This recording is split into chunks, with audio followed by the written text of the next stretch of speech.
Professor Richard Wolff drops by. We've got a three-part clip on this. The first is the dangerous reasons the stocks are rising while the economy tanks. Leave your comments, ding the bell, check it out, share it with your friends, and subscribe to our channel. On the line with us is Professor Richard Wolff, the economist, the co-founder of democracyatwork.info, author of numerous books, his most recent, Understanding Socialism.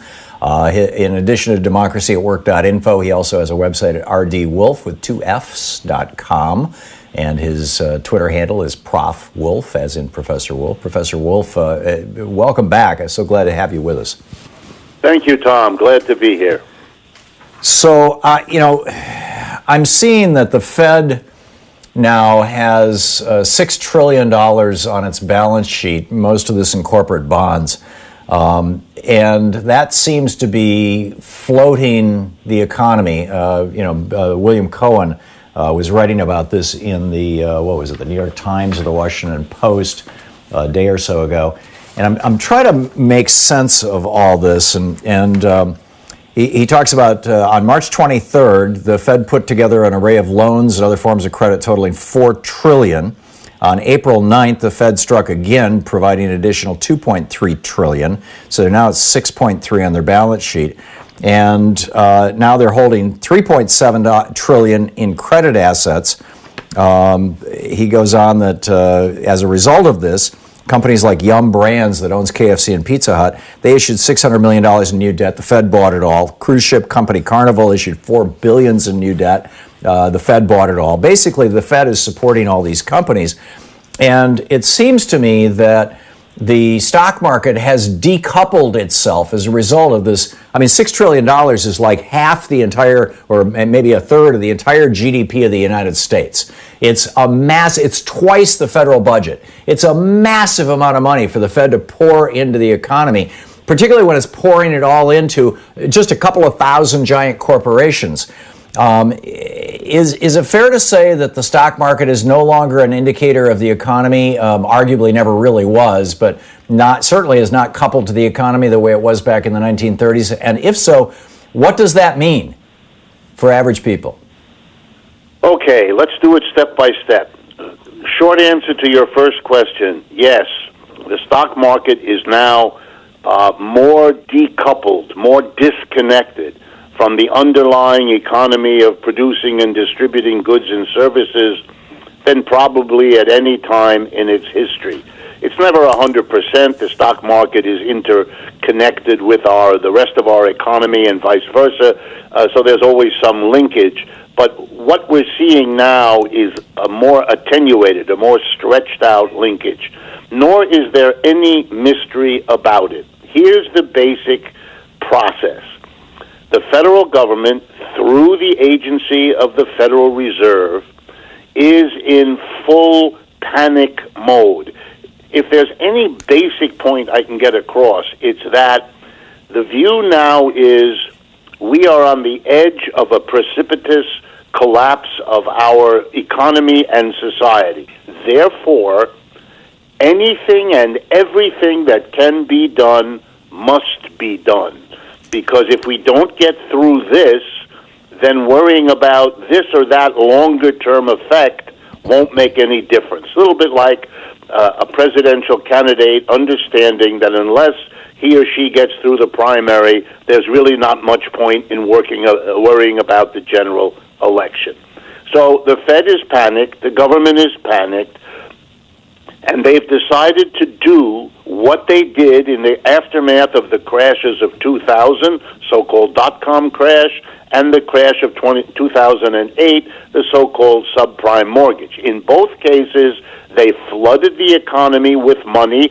Now, in retrospect, it looks like relatively small increases compared to the gigantic one we're in now.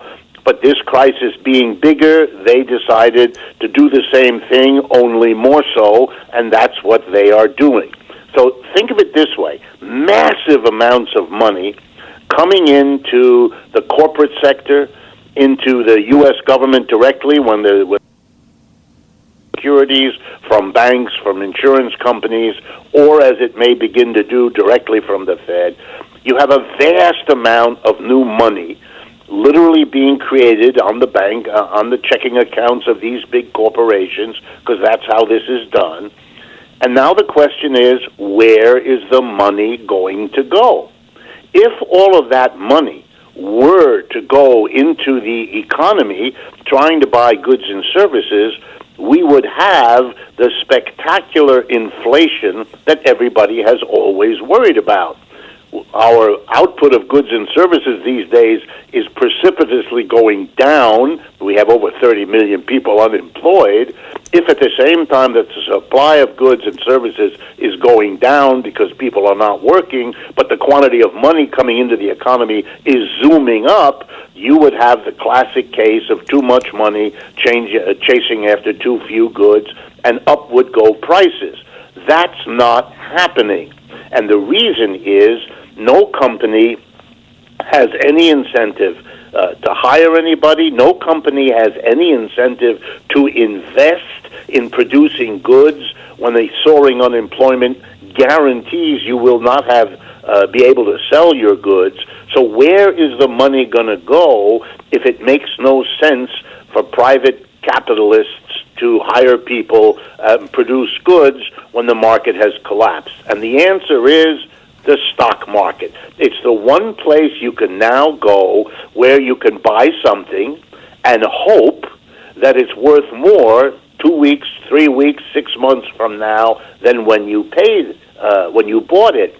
And because there's so much money flooding in, this craziness is in fact rational, because there is so much money that you probably will find someone 2 weeks, 6 weeks, 10 weeks from now who will buy whatever stock you purchase today with all this fresh new money, and will buy it in order to play the same game in turn that you've just played with that person.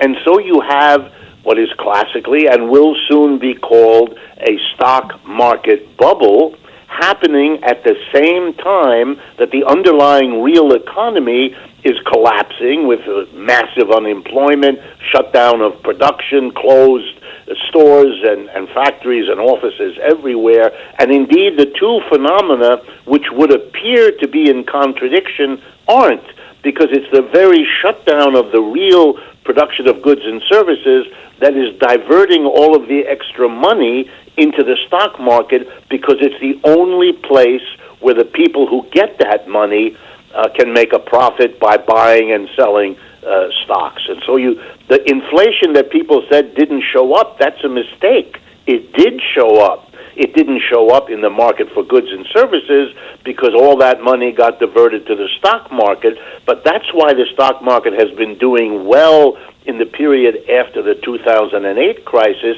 and even in the last 2 or 3 weeks, as the unemployment was going crazy, the stock market was going up too, and that's an undeniable demonstration of a disconnect. So this $6 trillion that the Fed has manufactured out of thin air, if that was given to 100 million working families, and there's 130 million, working households in the country, but I'll use 100 million because I can do the math that way, that would be $60,000 per family all across the United States. They could have simply given every family in America 60 grand. Obviously they didn't. That money went to fewer than 2,000 corporations. And in terms of the stock market going up, the major benefit of that is going to fewer than 200,000 wealthy American families. Would it be safe to say that all of this is bailing out the rich at the expense of all the rest of us? Absolutely. It is a classic example of what we used to call trickle-down economics. You're helping the people at the top, rich people, corporations, and then you're telling yourself a fanciful story that it will trickle down, which it never did.